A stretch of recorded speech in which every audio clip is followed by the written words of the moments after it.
IBN7 की खास पेशकश मुद्दा में मैं संदीप चौधरी आपसे मुखातिब हूं। राजधानी दिल्ली में हूं और आज एक ऐसा मुद्दा उठाने जा रहा हूं जो पिछले 3 सालों से, उससे पहले भी रहा है सुर्खियों में, लेकिन 3 सालों से लगातार सुर्खियों में है। मैं बात कर रहा हूं भ्रष्टाचार की।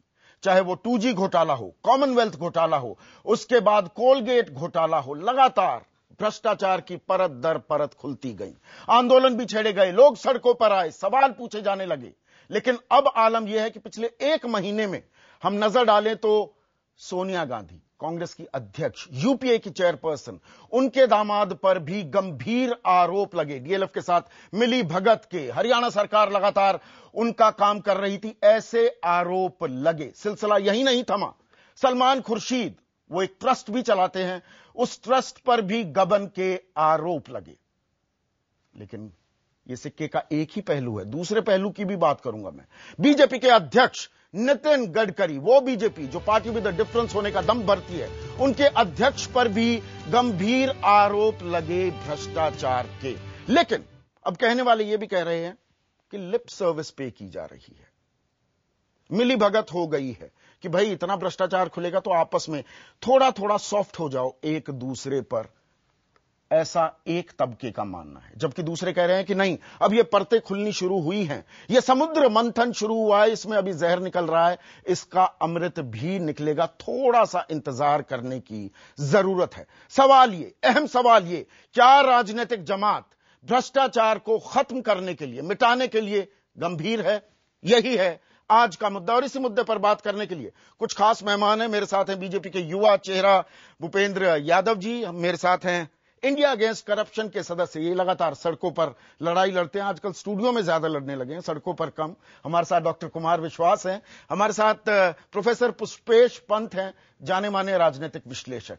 इसके अलावा जनता पार्टी के अध्यक्ष सुब्रमण्यम स्वामी, जो लगातार भ्रष्टाचार के मामले लड़ते हैं, सुप्रीम कोर्ट का दरवाजा लगातार खटखटाते रहते हैं। यहां पर यह भी बता दूं, अब ये एनडीए का हिस्सा हो चुके हैं। और साथ ही साथ हैदराबाद से मेरे साथ जुड़ेंगे हनुमंत राव, कांग्रेस के वरिष्ठ नेता हैं। लेकिन प्रोफेसर पंत, मैं थोड़ी उल्टी गंगा बहाता हूं आज। जो आखिरी सवाल मुझे पूछना चाहिए ऐसी चर्चा में, वो पहले सवाल के तौर पर आपसे मैं पूछूंगा, क्या आपको राजनीतिक जमात गंभीर लगती है भ्रष्टाचार को मिटाने को? बिल्कुल नहीं। इसको आप उल्टी गंगा क्यों कह रहे हैं? ये तो मुझे लगता है जग जाहिर हाथ कंगन को आरसी वाली बात है। कंक्लूड करना चाहिए था शायद कार्यक्रम में। ये बात बिल्कुल आप ही नहीं कंक्लूड कर रहे हैं, इस देश की जनता खुद इस निष्कर्ष तक पहुंच चुकी है कि जो शासक वर्ग है उसमें एक साठगांठ है, उसमें मिली भगत है, और सारे, अब नाम लेना तो संसदीय शब्द हो जाएगा, मौसेरे भाई हैं। तो ये सारे मौसेरे भाई मिल बांट कर खा रहे हैं, गंगा नहा रहे हैं, देश की लूट जारी है, और कोई भी इस मामले में गंभीर नजर नहीं आता। जो आपने जहां से शुरुआत की, मुझे लगता है थोड़ा अंतर करने की जरूरत है कि आज भी जो केंद्र में सत्तारूढ़ सरकार है कांग्रेस पार्टी के नेतृत्व वाली, उसमें और भाजपा में शायद बिल्कुल समकक्ष रखना, एक ही तराजू के पलड़े में दोनों को रखना थोड़ा गलत लगता है, मगर मिली भगत जरूर नजर आती है। मगर कि भाई आपकी चोरी, अगर पोल खुल रही है आपकी चोरी की और हमारी चोरी की भी पोल खुल रही है, तो थोड़ा थोड़ा सॉफ्ट हो जाओ एक दूसरे। मगर अगर मैं छोटा जेब कतरा हूं और आप बड़े डकैत और लुटेरे हैं, तो उन दोनों को बराबर का अपराधी बांधना मुझे लगता है थोड़ा गलत है। और यहां तो जो चीजें हैं, लाखों करोड़ों रुपए का घोटाला, केंद्र सरकार के मंत्रियों पर आक्षेप लगे हैं, आरोप लगे हैं। तो आपका कहना यह पहली जिम्मेदारी सरकार की बनती है, सत्तारूढ़ दल की बनती है कि वो एक कदम उठाकर दिखाए। मगर विपक्ष की इतनी जिम्मेदारी बनती है कि वो अपने दामन को इतना पाक साफ रखे कि कम से कम सरकार पर बैठे लोगों पर सीधे उंगली उठा सके। और जो ये आपने सुर्खियां, तो कांग्रेस गंभीर नहीं लग रही है आपको? कांग्रेस भी गंभीर नहीं लग रही है। उस देश का प्रमुख विपक्षी दल भी मुझे कम से कम गडकरी जी के मामले के बाद इस मामले में पाक साफ नहीं नजर आता। हनुमंत राव साहब, क्या कांग्रेस गंभीर है भ्रष्टाचार को लेकर? सुनिए, भ्रष्टाचार के गंभीर नहीं है तो आरटीए कैसा था?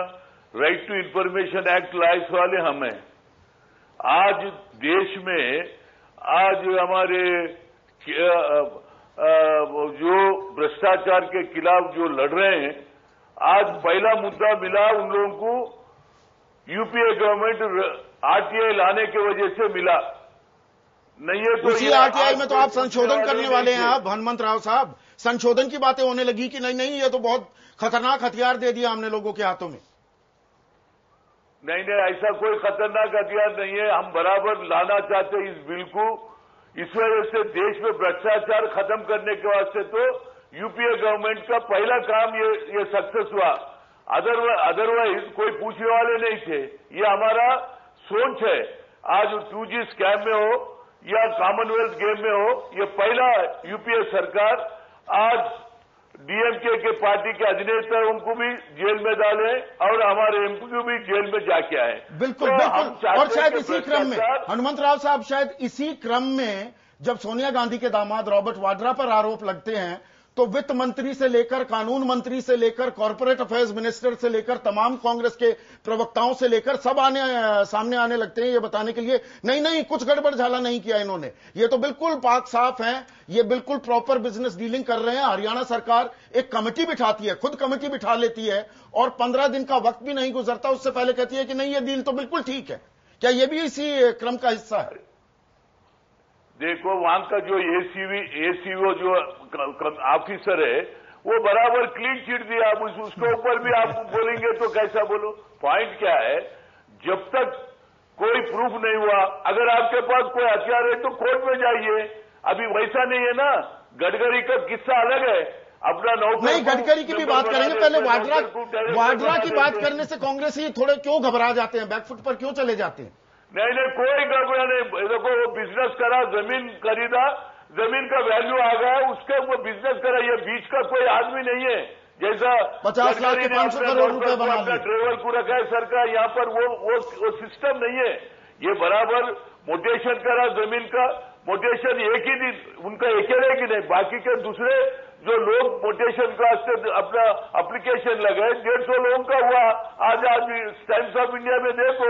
भूपेंद्र यादव साहब, आप हरियाणा से ताल्लुक भी रखते हैं, आप वकील भी हैं पेशे से, जो तर्क दे रहे हैं हनुमंत राव साहब, अब अशोक खेम का म्यूटेशन रद्द कर देते हैं वाड्रा और डीएलएफ के बीच, उस पर 3 सदस्यीय जांच कमेटी बिठा दी जाती है। जांच कमेटी की गुजारिश ना रॉबर्ट वाड्रा करते ना डीएलएफ करते। अगर मैंने कोई जमीन खरीदी है, पंत साहब से मैंने जमीन खरीदी, सरकार उस पर उसको रद्द कर देती है, तो या तो पंत साहब को या मुझे जाना पड़ेगा ना सरकार से गुहार लगाने के लिए। उन दोनों ने चुप्पी साधे रखी, सरकार ने खुद एक कमेटी बना ली, उस कमेटी ने क्लीन चिट दे दी। ये जरा मुझे समझाइए, ये किस तरह का कानून, या ऐसा कानून है क्या भारत में? देखिए, भ्रष्टाचार के विषय को जो आप कह रहे हैं और सभी राजनीतिक दलों को कह रहे हैं, और उसमें जो हरियाणा का उदाहरण गडकरी साहब का नंबर आएगा, अभी से ही बैलेंसिंग एक्ट, मैं उसका जवाब दे रहा हूं।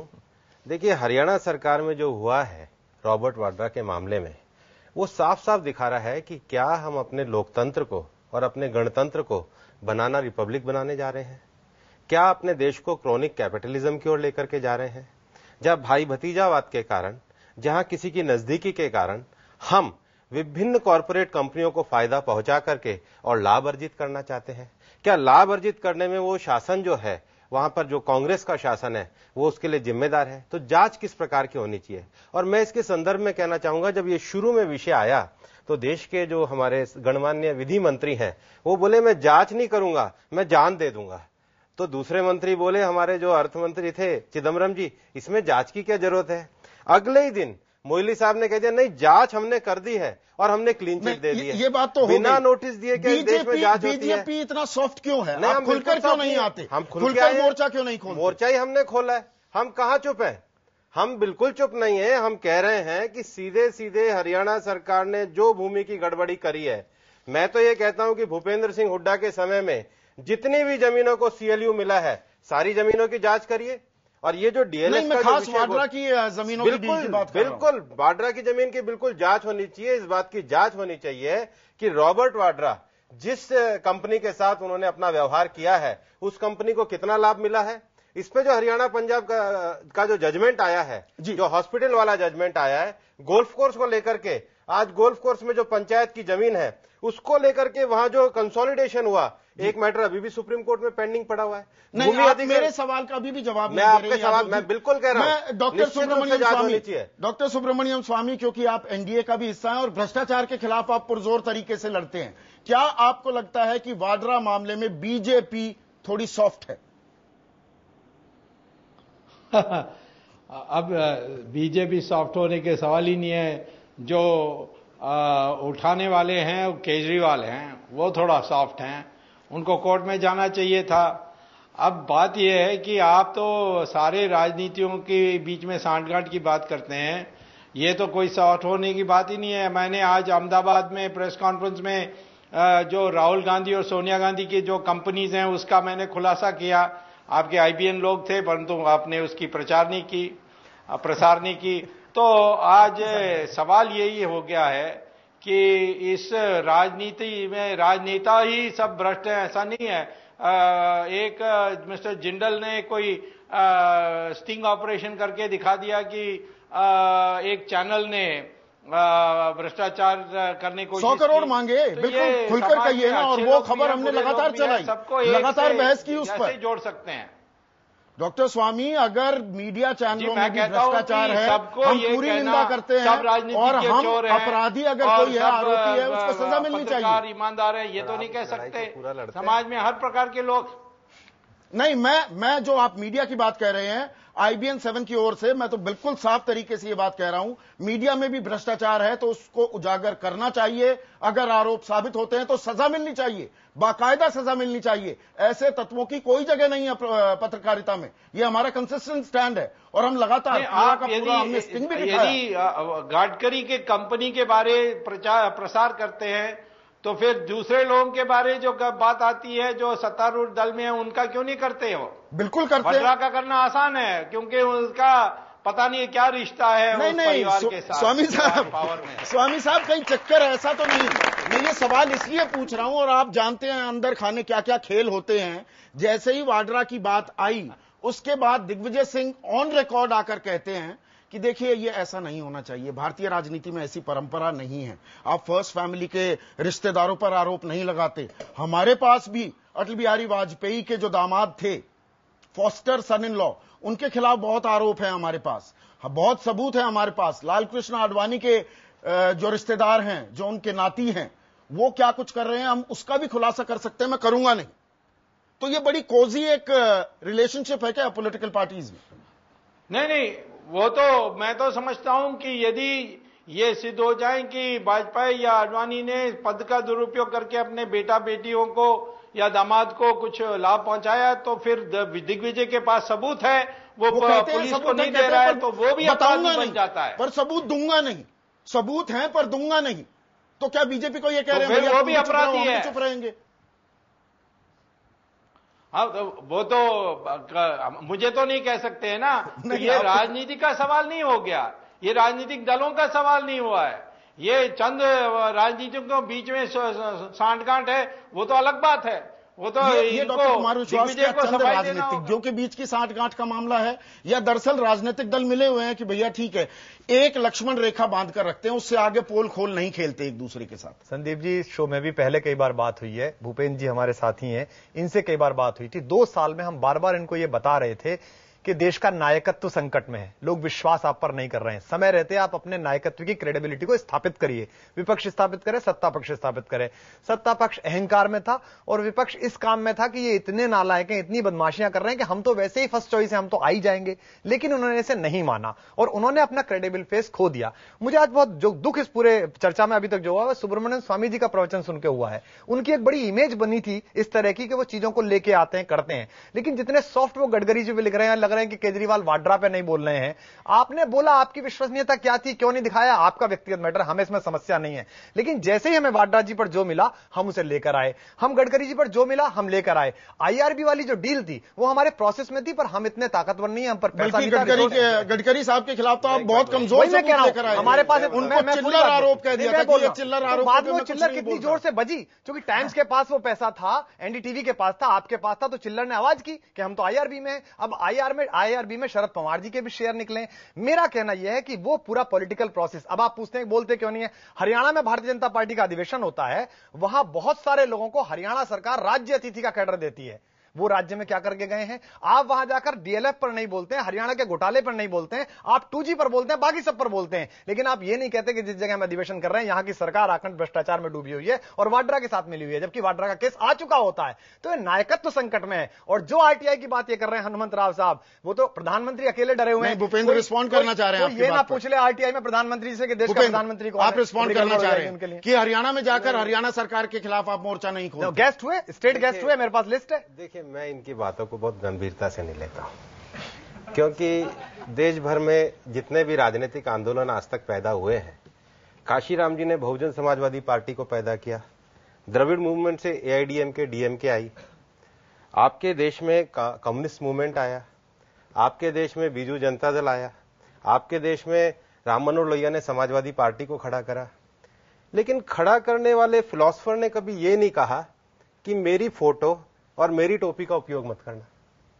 जिस आंदोलन से ये खड़े हुए उसके नायक ने इनको कह दिया भाई मेरी फोटो और मेरी टोपी का तो उपयोग करना मत। हमसे परेशान मत होइए, मैं परेशान नहीं हो रहा हूं, बताइए। इसलिए मैं आपकी बात देखिए, आंदोलन देश का है, अन्ना का नहीं है, ना अरविंद केजरीवाल का, ना किसी और का। आंदोलन इस देश का है, जो खड़ा हो जाएगा देश उसे नायक मान लेगा। देखिए, कल अरविंद केजरीवाल छोड़ के बच जाए तो तीसरा आदमी आ जाए। हम तो इसको पहचानिए, इस नब्ज को पहचानिए। आप अब भी ये सोच रहे हैं नायक तो आप ही हैं, नेता तो आप ही हमारे जी। आप करेंगे तो हम कैसे करेंगे? अब दिक्कत ये है ना, ये विचलित हो रहे हैं, ये बात को नहीं समझ पा रहे।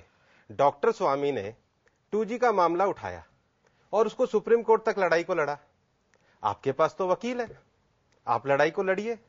मैं खुद वकील हूं, मैं एक डीएलएफ के मामले में आप क्यों नहीं जाते अदालत में? क्यों नहीं जाते? और दूसरी बात, हमें ये बताते हैं लोक राज्य है कि कोर्ट राज्य है? नहीं तो कोर्ट में तो जाना पड़ेगा। मानिए ना, न्याय आप कहते हैं कि जांच एजेंसियां तो जांच नहीं करेंगी। उदाहरण लीजिए, ये तो कांग्रेस की कठपुतली है। आप तो भ्रष्टाचार, आप अदालत में क्यों नहीं जाते? आप तो भ्रष्टाचार का कोर्ट से रिलीफ खा के आराम करते हैं। आप तो भ्रष्टाचार का साप्ताहिक बाजार लगा के बैठे हुए। आप समाधान क्या दे रहे हैं देश को? हम समाधान और एक राजनीतिक दल मिले हुए हैं, सबको हटाओ और एक नई व्यवस्था लाओ। और आपको अदालत क्यों नहीं जाते? अन्ना ने कुमार विश्वास, आप अदालत क्यों नहीं जाते? आप अदालत के संज्ञान में ये बातें क्यों नहीं लेकर आते? हम जन अदालत में जाएंगे। हम तो चाहते थे कि ये खुद करें, लेकिन जब इन्होंने खुद नहीं करा तो जनता की अदालत सबसे बड़ी है जो बताती है। आप सीबीआई में क्यों नहीं जाते? आप पुलिस में जाकर एफआईआर दर्ज क्यों नहीं कराते? सीबीआई, जिस सीबीआई का उपयोग मुलायम सिंह और मायावती को डराकर वोट लेने के लिए किया जाता है। तो आप व्यवस्था को धता बताते रहेंगे और खुलासे करते रहेंगे।